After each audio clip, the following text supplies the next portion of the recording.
Brett Gardner, I was talking to my friend that likes the Yankees. He's a big clubhouse person. He's seen there in the one season he was guy banging the bat on the top of the dugout there. Actually got thrown out once. Kind of let his emotions get the best of him there.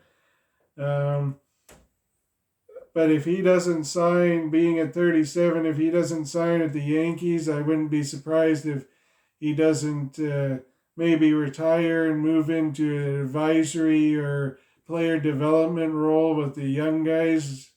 Apparently, he's big around the clubhouse and big veteran presence, so that wouldn't surprise me there. Jake Odorizzi was playing for the Minnesota Twins.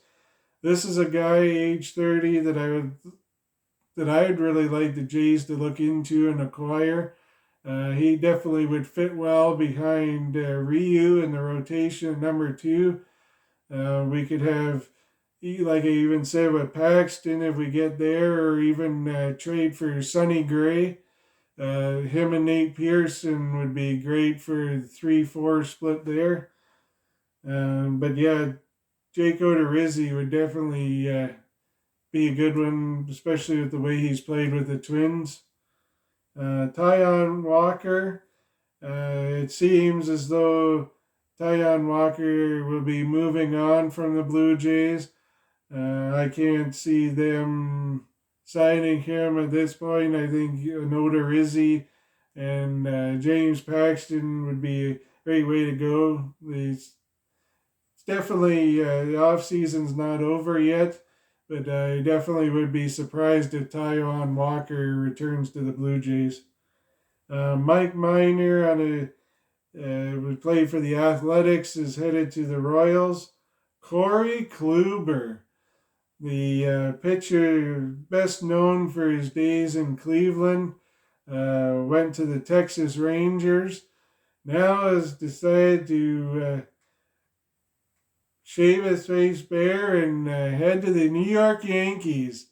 It was reported that he supposedly gave up more money from other teams to sign with the Yankees. It's definitely Yankees are a market, even though they're not my favorite team. I actually root against the Yankees.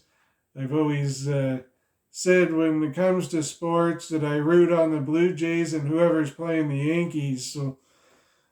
But it'd be interesting to see where he slots in there. Definitely back at the rotation starter. They got a few young guys there that are going to be playing for rotation spots. It should be well. Severino should be back, so it's that rotation is definitely good from a veteran perspective, but also a great one for the young guys coming up as well. Tommy La Stella, who is playing for the Angels, is now moved to the another part of California, to the San Francisco Giants. Cesar Hernandez, her second base, it seemed like he might have been on his way out of Cleveland too, but it was announced that he's actually headed back to the Cleveland Indians. The Indians right now are dropping their name. They're actually not going to be the Indians anymore. One suggestion that put out there was the Cleveland Spiders. Apparently that was an old name and team that came from the Negro League. So should be interesting to see what they do with their name there. Robbie Grossman is going from the Athletics to the Detroit Tigers. Pedro Baez is going from the Dodgers to the Houston Astros. Alex Colomé, who played for the White Sox, he is still a free agent right now. Definitely see him kind of at the back of the reliever corps, so it could be a while before we seal a deal there. Blake Trinan is headed back to the Dodgers. Trevor May is going from the Minnesota Twins to the New York Mets. Trevor Rosenthal, that played for the San Diego Padres. There was a report about being linked to the Blue Jays. Not so sure what's going on there. Yeah, Jonathan Scope, that played for the Detroit Tigers last season. 29 at second base. Could possibly be a bit before we see him get a deal. Yasiel Puig in at number 40, still looking for a team. The last team he played for was the Cleveland Indians. This is a real wild card there too. If he does get a deal, I wouldn't be surprised if it isn't short term. This guy has definitely been one that's had troubles on and off the field, definitely when it comes to his teams. He's definitely high risk with signing, so like I said, a short-term deal would definitely be great for a team to lower the risk, but also give him an opportunity to show that he's grown and willing to put himself on the field and play again. Jerickson Profar is signed to go back to the San Diego Padres. Mitch Moreland, who played in San Diego Padres last season, he is still a free agent. Should be interesting to see where he goes. He could even slide in possibly somewhere in a DH spot. CJ Cron for Detroit is also on the market still. Brad Miller is on the market. He was from the Cardinals, DH and second base there. Carlos Santana, player that played for Cleveland, is now headed to the Kansas City Royals. Shane Green and Mark Melicon, who played for the Braves, are still free agents. Kirby Yates, played for the San Diego Padres, are now headed to my favorite, the Toronto Blue Jays. It's projected that he'll be slated in as the closer role or the back end of the bullpen when it comes to relievers. So you should definitely see him in the 8th or 9th spot there.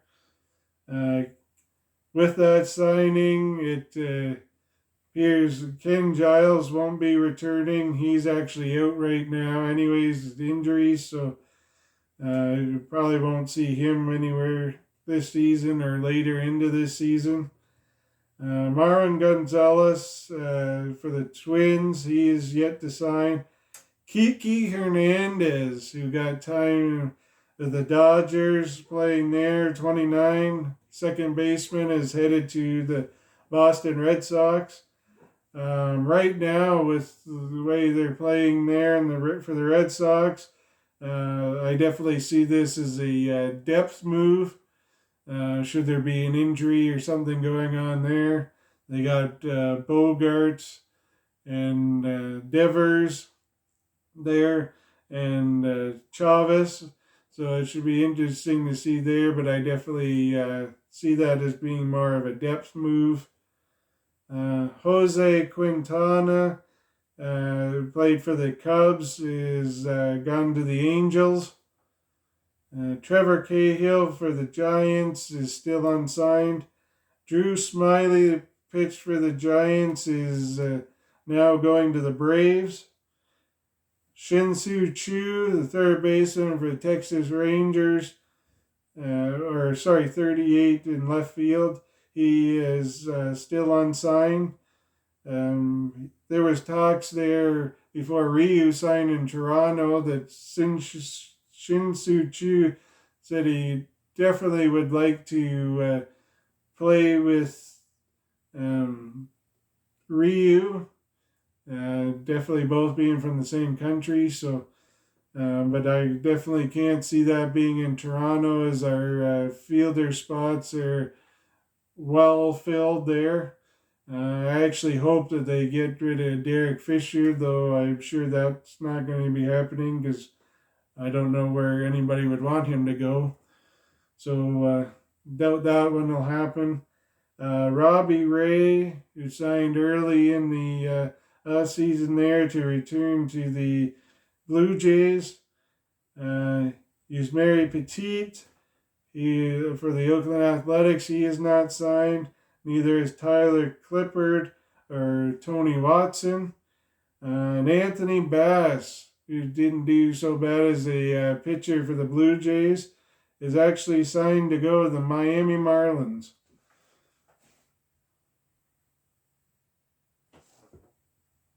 So as we head over to MLB.com, one of the other stories breaking here recently was that Hank Aaron passed away. He was definitely a trailblazer for the black community in baseball, along the likes of Jackie Robinson. Were definitely big heroes that faced a lot while they were playing in the league. Hank Aaron took that on his back and definitely put up quite a career to make a statement. As I look it up here to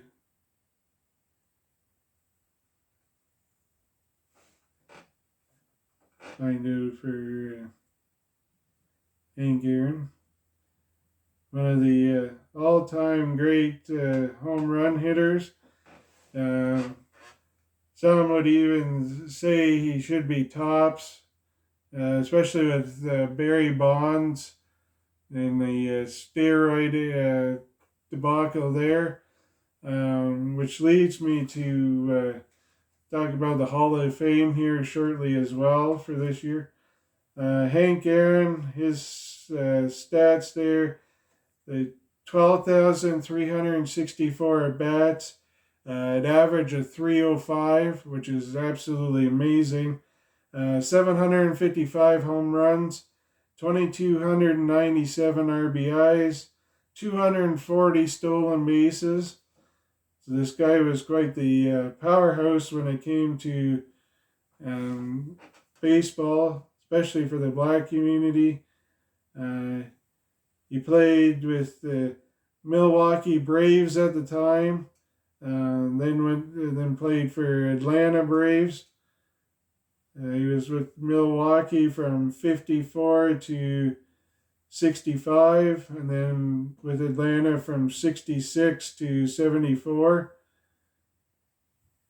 And then back to Milwaukee for 75 and 76. He was put a Hall of Fame in 1982. His uniform number was retired by the Milwaukee Brewers in 1976. Also by the Atlanta Braves in 1977. He was the NL MVP for the Milwaukee Braves in 1957. World Series champion with the Milwaukee Braves in 57. He was the NL All-Star in, if not all his years, most of the years that he played. He definitely was tops in the leagues and definitely multiple awards and accomplishments during his career. Moving over to the Hall of Fame, if people hadn't caught, there actually will be no people entering the Hall of Fame for 2021. Curt Schilling was the one that came the closest there.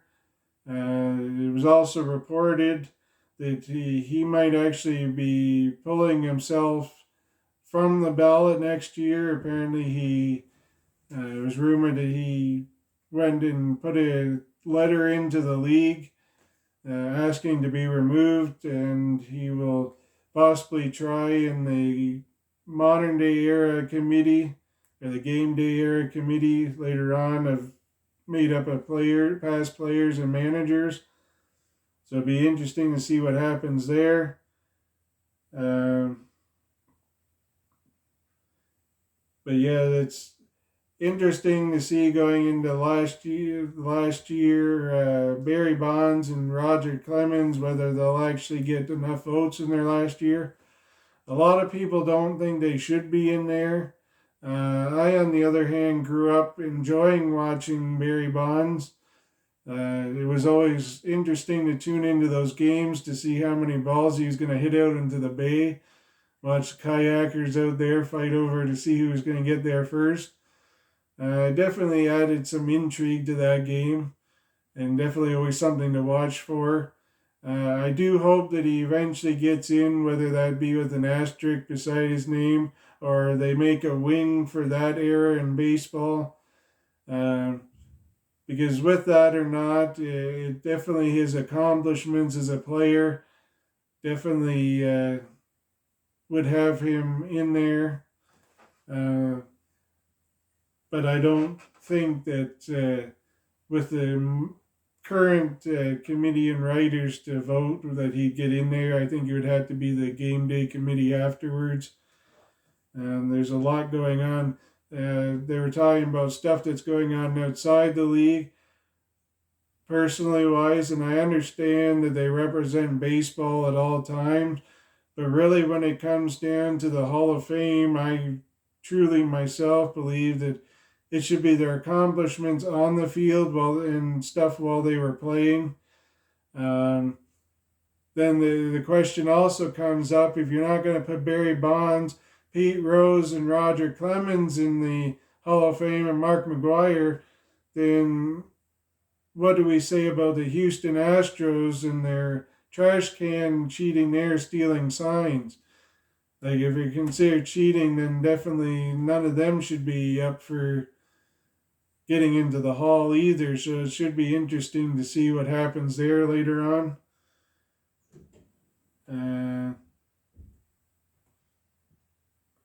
So other than that, we'll move on to looking at the NBA. A lot of great stories coming out of there. A lot of surprises this season. Going in for last night, the Charlotte Hornets at 8-11 beat the Indiana Pacers at 11-8, 108-105. Atlanta at 10-9 beat the Washington Wizards at 3-12, 116-100. It's definitely interesting to see where Washington's going, as it wasn't that long ago before they were competing every year for a playoff spot. So it's definitely surprised there to see them. Cleveland at 9-10, they were near the bottom of the league last year. They actually lost to the Knicks last night. They're also at 9-11 with 102-81. Sacramento at 8-10. Just managed to get the win against the Raptors that are 7-12 last night, 126-104. Another surprising game last night would have the New Orleans Pelicans defeating at 7-10, defeating the Milwaukee Bucks at 11-7, 131-126. LA Clippers getting a decisive win over the Orlando Magic, 116-90. Philadelphia 76ers got a decisive win. They're 14-6 over the Minnesota Timberwolves that are 4-14, 118-94. Brooklyn Nets that just got James Harden. They are looking at a 13-8 record over the OKC Thunder at 8-10 with a win of 147-125. That trio of Kevin Durant, Kyrie Irving, and James Harden is definitely going to be an interesting thing to watch in the East.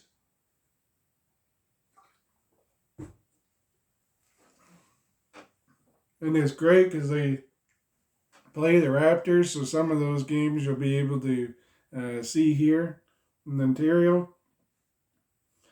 Denver Nuggets at 11-8. Lost a little bit to the San Antonio Spurs that are also at 11-8, 119-109. The Utah Jazz at 15-4, decisive win over the Dallas Mavericks at 8-11, 120-101. It should be interesting to see what happens with the Lakers this season as well, being the defending champs. Games tonight at 8 o'clock. We got Portland Trailblazers at 9-8 versus the Chicago Bulls at 7-10. I got the Milwaukee Bucks at 11-7 going against the Hornets at 8-11. The Rockets at 8-9. James Harden's old team will go against the Pelicans at 7-10. Then he has Sacramento Kings at 8-10 versus a surprising Miami Heat, who's playing in the finals day last year, 6-12. That's team along with the Raptors that are big surprisers this year. I know a lot of people thought the Raptors wouldn't be at the top, which kind of expected, but you definitely figured they'd be kind of middle of the pack to kind of the bottom of the bubble team. But the way they've started in the Miami Heat, like these are two teams that are going to have to pick it up here because these divisional wins and conference wins are going to play big here soon if they can't turn it around. Lakers, defending champs at 14-6, are taking on the Boston Celtics at 10-7. Memphis Grizzlies at 7-6, taking on the Spurs at 11-8. And the Lakers and Memphis games are both at 8:30. At 9 o'clock, we got the Phoenix Suns at 9-8 versus the Dallas Mavericks at 8-11. And Detroit Pistons at 5-14 against the Golden State Warriors at 10-9, which is definitely an improvement over their season last year, being at the bottom of the league. So it should be interesting to see where the Warriors place this year. So moving on to the NFL. Some big stories coming out of there is that the Lions are expected to trade their quarterback, Drew Stafford, before the Super Bowl. Should be interesting to see where J.J. Watt ends up with the Texans. He's going into a contract year. There's been some people that have speculated that maybe he'd be moving on from the team. If you didn't catch it, there's a few weeks ago, there's him and J.J. Watt in a news conference where he basically called out his team for not performing. People need to step it up, saying that paraphrasing, that the team needs to get going. Like you're not getting paid these big dollars not to play. You need to come out and play every week. So it should be interesting to see what happens there. Apparently the defensive coordinator is out in Green Bay. Then there's also the big story about Deshaun Watson and what's going to happen there. it's been reported that he's looking for a trade out of there. It should be interesting to see what happens with the Texans. See, with everything going on, what does transpire and where people move or not move. You've also seen it in the NHL with a lot of trade. Pierre-Luc Dubois being traded for Patrick Laine. 2 and 3 swap in that draft. It should be new scenery for both teams. Hopefully get into new spots, play with new players, and see how that goes. I honestly think at the end of the day, Columbus definitely has Winnipeg definitely has the most to lose in that deal. They're trading away Patrick Laine. He did request a trade, apparently stating that there were problems with some of the players in the Jets locker room.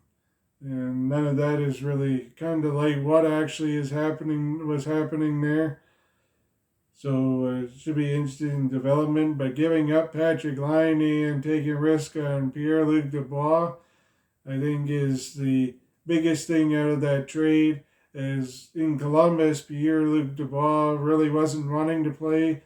You could see from his gameplay that he definitely wasn't trying anymore. There was times where he was definitely out of the play.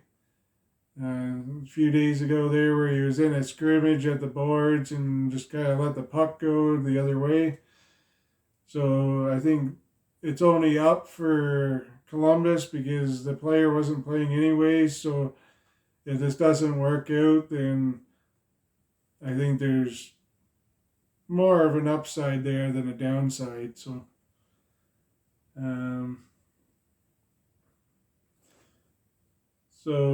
going into Super Bowl weekend, definitely a big thing coming up. I'm sure everybody's getting ready for that. Next Sunday, February the 7th, we'll have the biggest, or according, at least from my opinion, the biggest young quarterback in the league. Going against the most decorated quarterback in the league. So it should be an interesting matchup there with Patrick Mahomes going against Tom Brady as the Kansas City Chiefs take on the Tampa Bay Buccaneers. So we'll be able to see whether the veteran performance reigns supreme here, or if there's kind of a start of the passing of the torch to the young players. There's definitely great players on both teams. You got Tom Brady along with Gronkowski and Antonio Brown there. Whereas with the Kansas City Chiefs, you got Patrick Mahomes, Tyreek Hill, and Kelsey.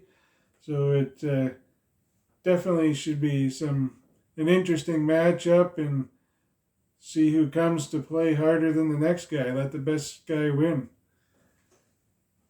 So anyways, concluding up with that, I'd like to thank you all for tuning in to this first podcast. It's the first one I've done, so things might be a little shaky there, but hopefully it can grow. But then again, we can't grow without the interaction and participation of everybody else. Getting it out there for likes, follows, like I said, on Facebook, Instagram, YouTube, TikTok. The larger we grow, the more opportunities it's going to open up for different things. I'd like to do this podcast, do have the sports page, get some interactions there. I'd like to do some question Mondays where fans send in their questions that I can answer on the podcast, or different things. I'm doing a live tonight at 7 p.m. So if everybody would like to join that too. This is going to get out kind of later, so I'm not sure whether anybody will be able to watch it before then. But just different things, like to get athletes on here. Might with some small businesses might be able to get some giveaways. I'd like to get interactions with the teams and see what kind of merchandise or stuff I can get, just for personal things, but also to give a better presentation, give it a sportier look for the podcast stuff as well. Get fan interaction is going to be the big one. Like I said, I'm hoping that's the one thing, a big thing for me that kind of breaks it away from the rest. So we'll see there. I'll send out some emails to some teams to see what I might be able to get merchandise wise, or if anybody knows of people, just not too expensive. Like we're not talking $1 million like the Gretzky card or anything, but it would be interesting to get some memorabilia stuff, not only to put it, like I said, in the podcast, but just to make a collection for myself as well. Like I said, it doesn't do it without everybody chipping in and helping out, and I do appreciate everybody. I can't wait to interact with you all. Send out some big chirps and whatever when it comes to the group during game time. Get some chats going on. Gives you guys a way to meet different people with like-minded, like for sports and whatever, people interested in the same thing. So that should be interesting. But yeah, just go and like, follow, share, get your friends involved. The group, I can add people there and add posts in as you like. It's a private group so that we can kind of keep it regulated and make sure there's nobody just coming in with different ads of other things that they're offering or whatever, to keep it kind of mainstream with the sports world and make sure it goes off without a hitch. But yeah, thank you for tuning in for this first episode ever of the Behind the Score Sports. And I look forward to chatting with you all and interacting and having a great time and enjoying something that I love talking about. I'd love to get a other person on here eventually as a co-host as it grows. And yeah, just great thing to be a part of. So thank you all, and have a great night and enjoy watching the sports over the